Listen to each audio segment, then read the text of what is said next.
Transcription number 26 dictation start करते हैं. Start. Mister vice chairman, I would now like to make a few observations on the Ministry of Education. Education is basic to any national regeneration.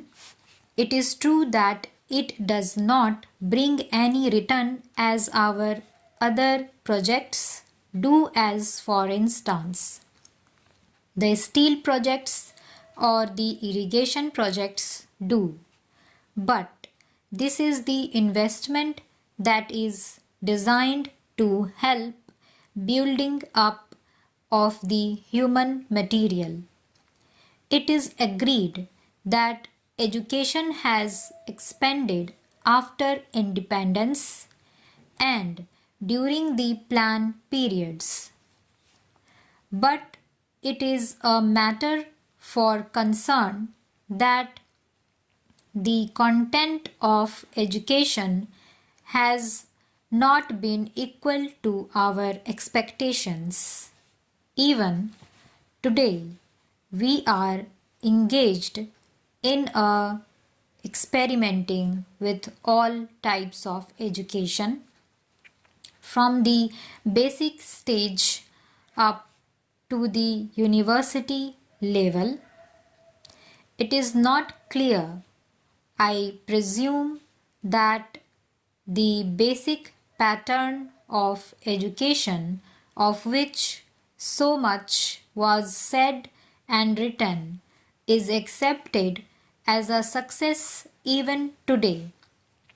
Where do we stand with regard to the basic pattern?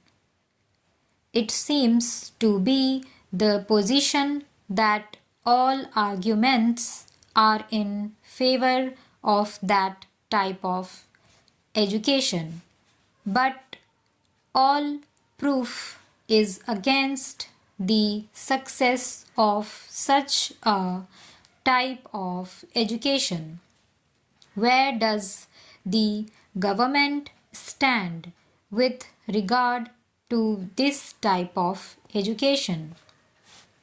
We swore by the basic type of education because it was discovered by the father of the nation. But if it has been a failure, why should not the government say that that is the position? Then again take secondary education and also collegiate education. 3 years ago, it was said that all universities should have 3-year degree courses, and some universities which were reluctant to accept this reform were more or less compelled to do so, and they accepted it. Now, certain universities find that this scheme is not working satisfactorily, and they feel that they should have a 2-year course in the college before students could enter the degree course. I mention this to show that this eternal tinkering with education should stop, and it should not go on like this.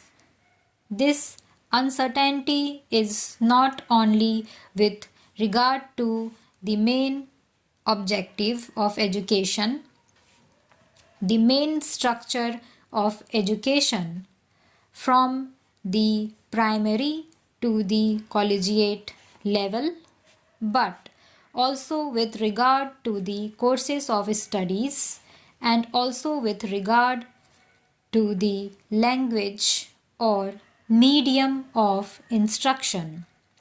Mr. Chairman, up to the secondary stage, it has been accepted that the medium of instruction should be the regional language. The National Integration Council, however, stated that if universities are to exchange professors, if they have to develop freely, then there should be the common medium of instruction, namely English and Hindi. Now, at the latest National Integration Council meeting, we are told that the medium of instruction in the colleges should also be the regional language ultimately, and if that comes to pass, I ask, how will national integration be achieved?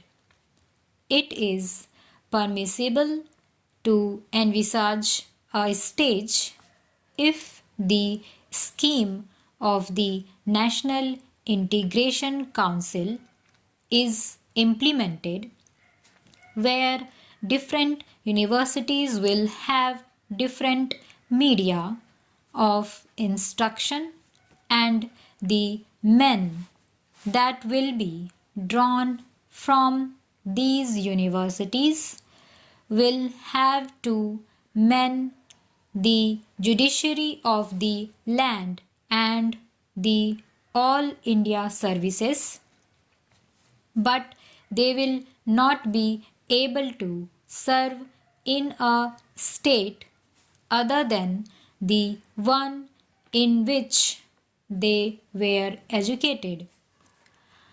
How can integration be achieved? We are working at cross purposes.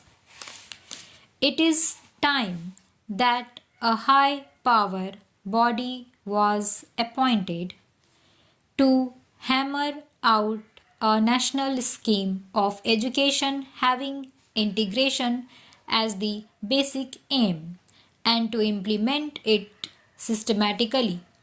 The present method of meddling at every stage of education, the present climate in which we are not clear about the medium of instruction at different stages, is causing concern to the parents, to the pupils, and weakening the country in the process. This is a major problem at this stage of the development of the country. Then, Mr. Vice Chairman, I would pass on to the Ministry of Transport and Communications.